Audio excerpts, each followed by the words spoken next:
Hi guys, my name is Michael and this is channel for all the PS Vita mischief making. Welcome! In today's video, we are keeping up with all the latest happenings in the PS Vita homebrew scene for the February 2022, so without any further ado, let's dive right into it.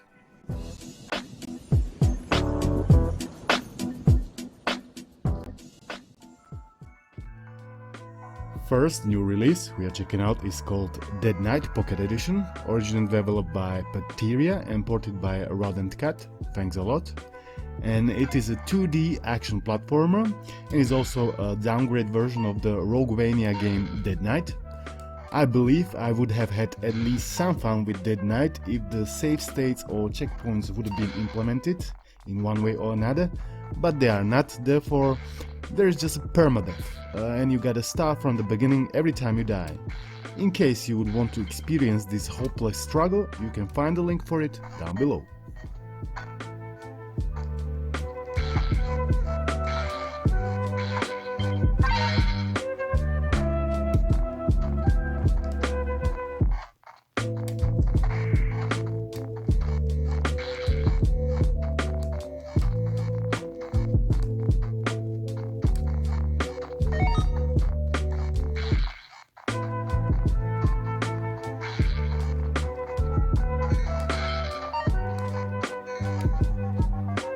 Second title is the Vita Minesweeper, made by Baishfeng, thanks, and it is your classical minesweeping experience for the PS Vita with a nice vibe to it.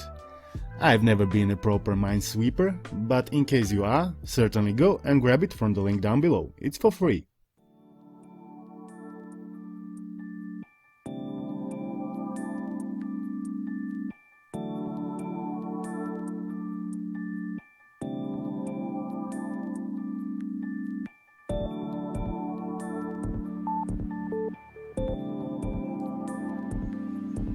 Third new release has got the name Protect the Earth, and it is original game created by Glitcher OG, nice one. It reminds me a bit of Asteroids, but with a twist that you gotta also protect the Earth, as the name could imply. I like the game, it's simple, but there is a nice goal to it, to get the most points and to avoid getting the Earth destroyed. The controls are a bit tricky, and it takes some time to get used to it. Perhaps I would use simple tank controls, D-pad for steering and X forwards and square backwards. Or at least the option to change them would be nice. Other than that, the size is 80 megabytes and you can get it for free from all the same places.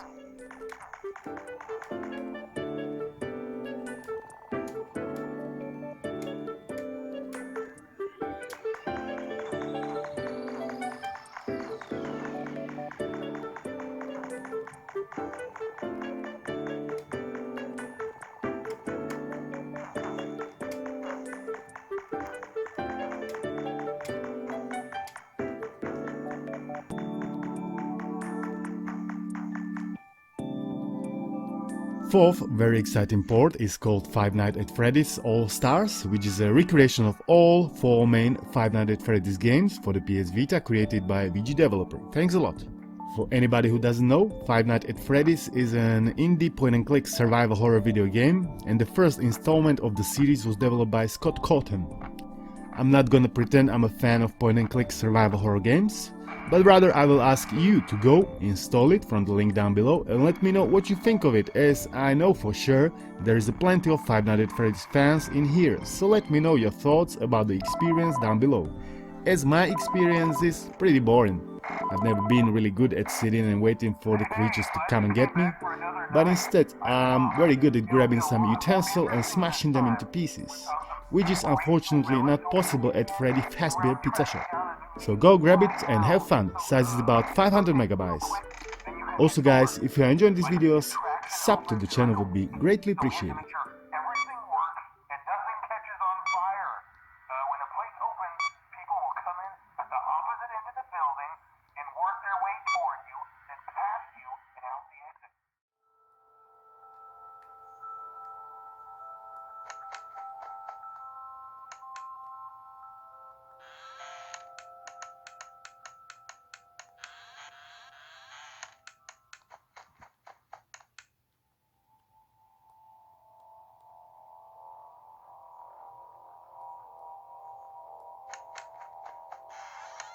There has been released also one new PS Vita utility / plugin called Vita Keyboard, made by Mark of the Land, thumbs up, and it allows us to use PS Vita as a USB keyboard. The host device will think your Vita is an actual keyboard.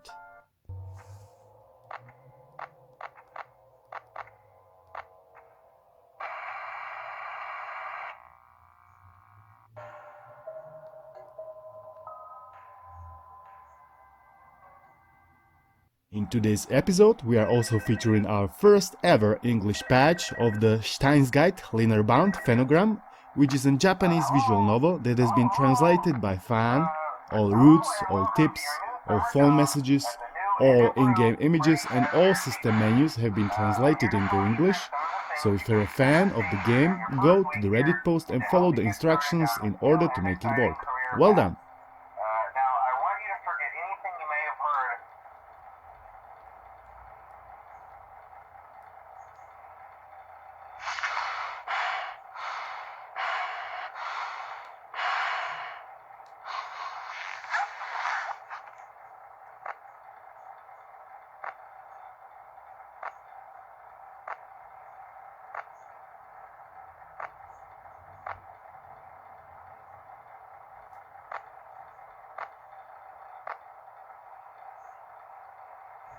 Now let's take a look at some quality life improvements, first one being for the PS Vita port of Hollow Knight that is currently being worked on by Dan Cooper, thanks man.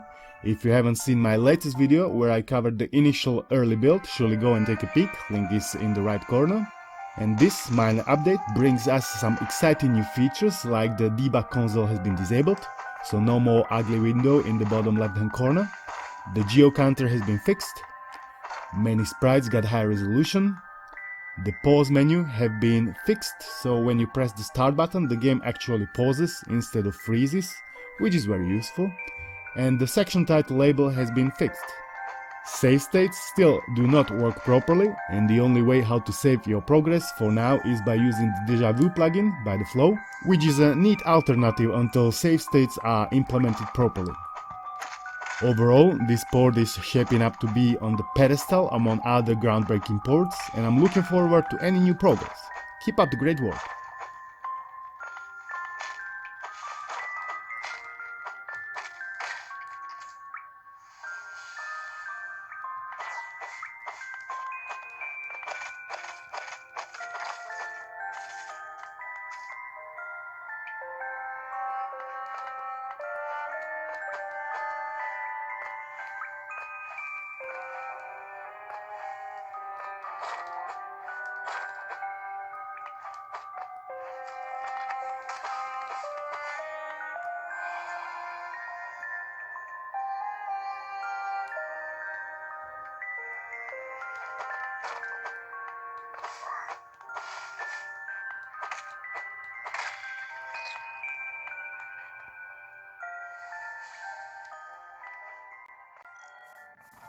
Vanilla Conquer, port by Nordfear, gets an update with lots of fixes, and there has been even added support for rear touchpad cursor movement. I'm always a fan of more options.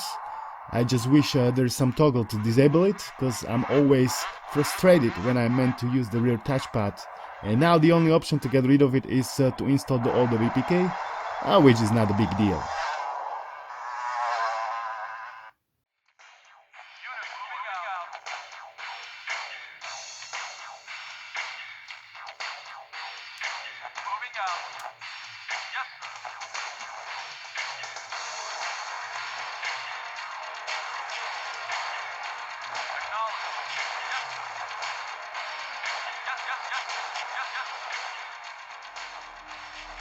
In the end, I also want to highlight some more hardware mods by MPB Electronics over at the Reddit, with first one being the rear lens mod, which is basically kind of transparent rear cover for the PS Vita 2000.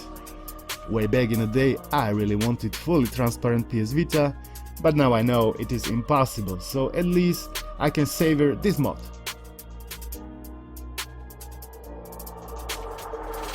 And the second one is a bit silly, but I'm including it anyway, cause that's what we like, the weird and wonderful stuff, and it is a Switch Lite battery fitted into the PS Vita 1000. Nice idea, keep it up man!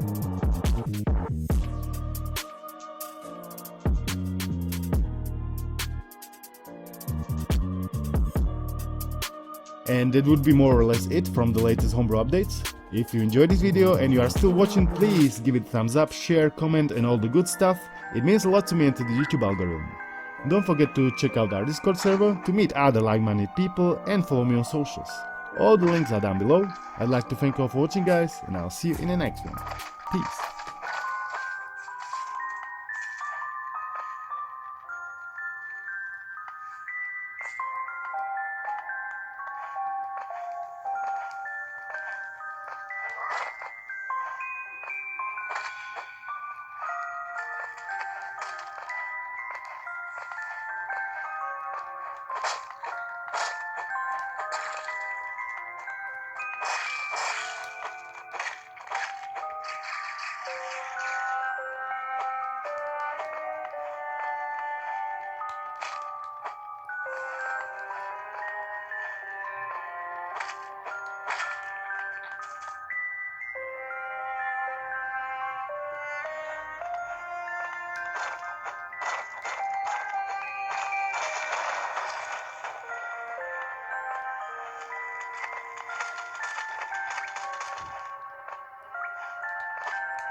Adaula.